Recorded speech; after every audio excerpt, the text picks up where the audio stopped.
Welcome back to our channel, ladies and gentlemen. Thank you for being part of this great show. If you're watching us for the first time, please take a second and subscribe to the channel. Just hit that subscribe button and click the notification bell. This allows YouTube to notify you whenever we release a video like this. To all our returning subscribers, thank you very much. Just do me a favor, like this video and share it if you can. Ladies and gentlemen, there has been a discussion as to whether Raila Odinga, after getting to this broad-based government to help William Ruto stabilize his government, will support William Ruto beyond 2027.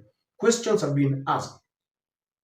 Is he just helping Ruto up to 2026? Then he will contest, or he will join the opposition, or he will just retire from politics and tell Kenyans and his supporters, choose whoever you want to support, or decide to just say someone tosha. People have been asking, because the truth is Raila is still going to be a pivotal role in 2027. You can dismiss that now, but I know why I'm telling you.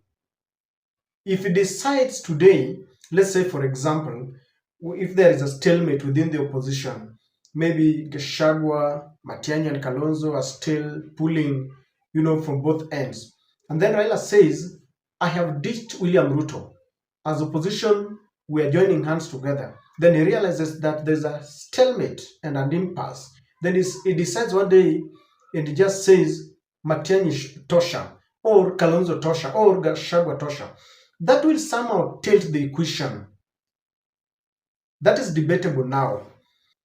But something has happened today. In the burial of the great Phibias CEO, Raila made a startling speech, and others are saying this is a bombshell. And many people have, tried to interpret this speech in their own way. But I've listened to Raila carefully, with the body language, with the seriousness that Raila was talking. And I can safely conclude that Raila has given the direction to his supporters that he is going to support William Ruto. Without much ado, I want us to watch this and tell me in your own interpretation. Is Raila going to support Ruto, or you think there is otherwise? Please listen to this. You are saying one term. So what? The Kenyans who will decide the term. Next week, you're going to have a joint parliamentary group meeting to ensure that our members of parliament implement what we need, put up structures in place so that we can be able to implement what we've agreed on. This is going to happen. So I just want to say, the naysayers, give us space, give us room, and judge us in 2027. And we've said this is going to remain in place up to 2027. After that, we will see where we go to. If you are saying one term, so what? The Kenyans who will decide the term, and we will see where we want to go. I am confident when that time comes, we will face Kenyans squarely and tell Kenyans, this is why we did ABCD, this is where we want to go. Utasema yako, tutasema yetu. Tuone Wakenya watamini nani. So hivyo mimi sina wasiwasi. Piga kelele namna hiyo. Bweka tu. Kunguni, hiyo ni kama hiyo ngurumo ya chura. Ngurumo ya chura haizui ng'ombe kunywa maji. Ng'ombe itakunywa maji. We will be able to move beyond 2027. I'm confident we will move beyond 2027. Nobody should try to threaten us. We are Kenyans, like you are Kenyans. I want to invite somebody to tell me their own solution, how this would have been solved. We sacrificed so that there could be peace in this country. And that's the reason why we are here today. I do not regret what we did. We are here as Kenyans today. We know where we were coming from.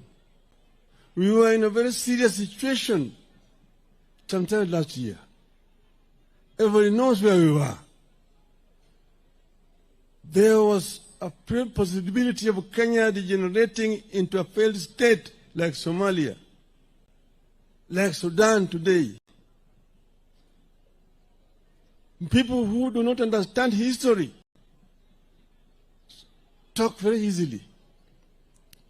But ask them, tell them, what happened in Libya? What happened in Egypt after the Arab Spring? What happened? Why was it a risk where a crowd not able to move in and check the government and form a government? Where do you have a military regime in Egypt today after the Arab Spring? Even Tunisia. People do not really understand. That is why they make it very simple. And it's very easy for them to write articles in newspapers. I read them, I just laugh. They tried to trivialize what was a very serious situation. What we have today is basically something that we were forced into because of the circumstances that were existing at that time. I want to invite somebody to tell me their own solution, how this would have been solved. We sacrificed so that there could be peace in this country. And that's the reason why we are here today. I do not regret what we did. We did it in the best interest of our country. And Kenya must move forward. You know, some people are saying that Raila said we will do this up to 2020, up to 2027. But there's a place he's saying we will do this. He's saying that he's hopeful they will go beyond 2027. You know, and he's saying that when the time comes, you know, he will be able, or they will be able to convince the nation that they did the best thing. You will place your agenda, he will place this agenda. So that is why some people are saying that he will place his explanation that I supported William Ruto because of this and that. But personally, the way I listened to that speech, it is like he's saying, together with William Samoei Ruto, they will be able to present their agenda and explain why the essence of this broad-based government. But he's asking a very genuine question there, that we found out ourselves in a political quagmire because they have, they've sold to us this very shaky idea that the reason why he joined the government, calling a spoon, is that Rigathi Gachagua and his allies had infiltrated the Gen Z's protest and that he wanted to topple Ruto's government. And that William Ruto had explained to him that in the event that he was not going to help him, William Ruto was going to surrender to the military. Or, from another explanation, is that the moment a president leaves office, and according to them, that people were shouting, Ruto must go, and according to them, perhaps Ruto and Gachagua were, on the same boat, and Gen Zs would have said, you are part of this system, so we don't want both Ruto and Gachagua and all the Jubilee, all the UDA system. Then the Speaker of the National Assembly, Moses Wetangula, would have taken over. And because we didn't have a structured IEBC, a structured and functional IEBC, structured and functional according to the Constitution, there was going to be a problem because after 90 days, we were not going to conduct any election as is required by the Constitution. So Wetangula takes it for 90 days. Then if we cannot conduct an election, a constitutional crisis arises. Wetangula says, if we don't have a structured IEBC, then I should remain with it. The judiciary says, no, there is a lacuna, you cannot have it. And the military says, give us this. And power is very sweet. The moment the military realizes that they are in charge, they are in control, they say, they declare a curfew. And they say, let us have it as we put structures in place. And that is how hell breaks loose. You'll realize that tribal politics starts, infiltrating the military. It is the truth sometimes that now Wakikuyu wanasema hii ni yetu, wengine wako huko in another group, maybe Waluya wanasema hapana, Wajaluo. So there is a coup within a coup. Of course, that has been the explanation. As to whether this is true, whether it is just a justification on what they had done, I don't know, because this happened against the backdrop of what Gen Zs have continuously said, in what Gen Zs have continuously said, betrayal.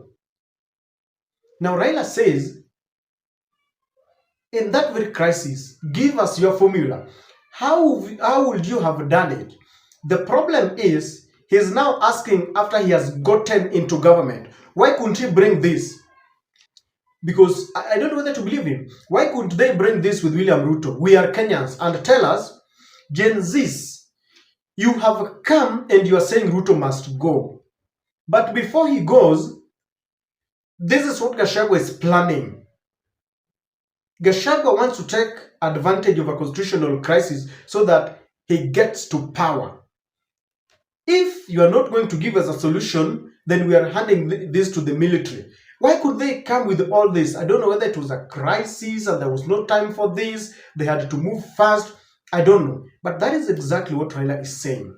In your own interpretation, what is the next move for Raila Odinga? Because he was embracing there the idea of NADCO that they are going to implement. Ruto spoke there about compensation of victims of brutality, meaning they feel that they are in the right direction.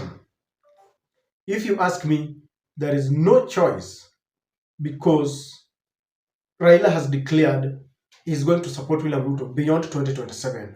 What is the effect? Number one, the ODM is going to be divided. We've seen cracks. The ODM is not yet divided. We have seen cracks, fault lines.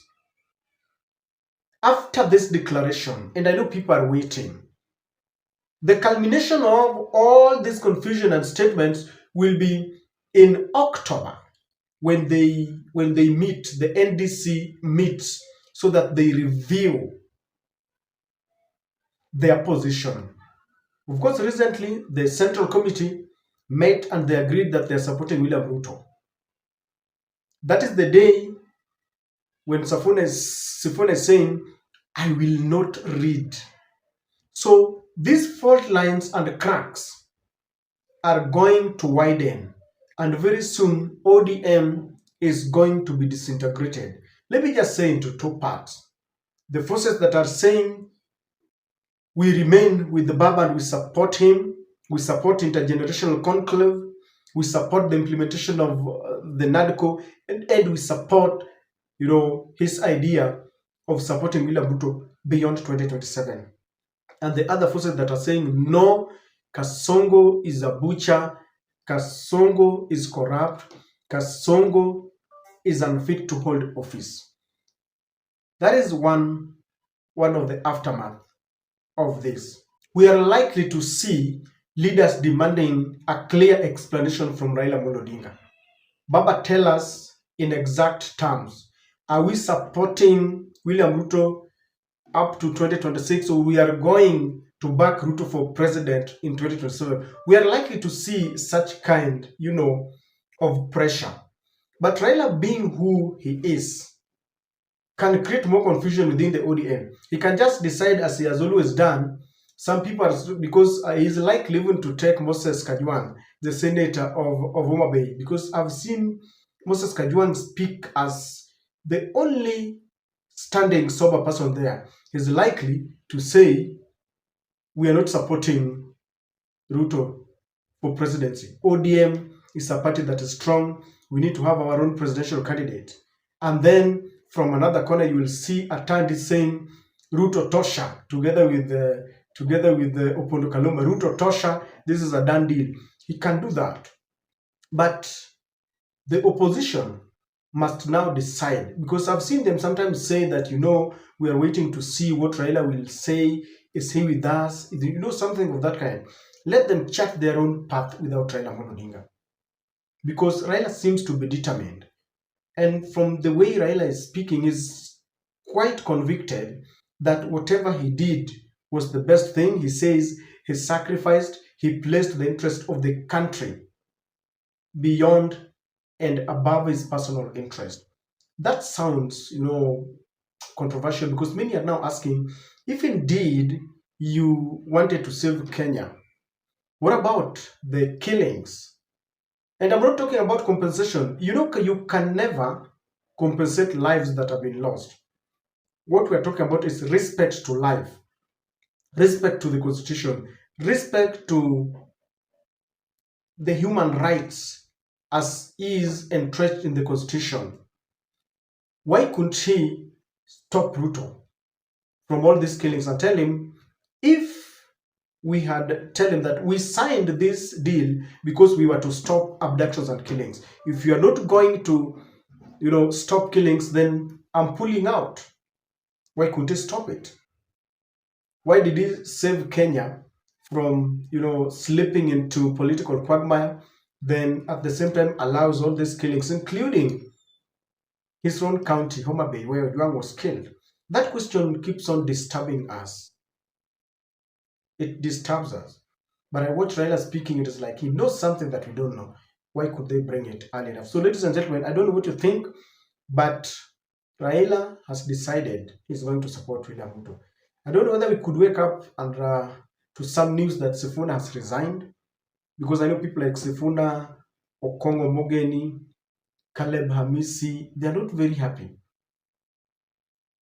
Babu Owino, those are ODM members who still want to tell Raila, even if we are in this broad-based government, we will still call out William Ruto when things are wrong.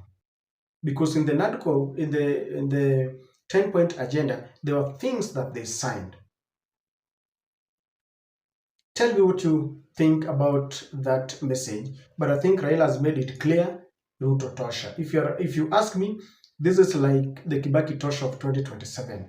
But again, someone is telling me that you never trust Raila. Maybe he's doing this because of some interest. Sooner, we will know the truth. What do you think? Kindly share with me in the comment section.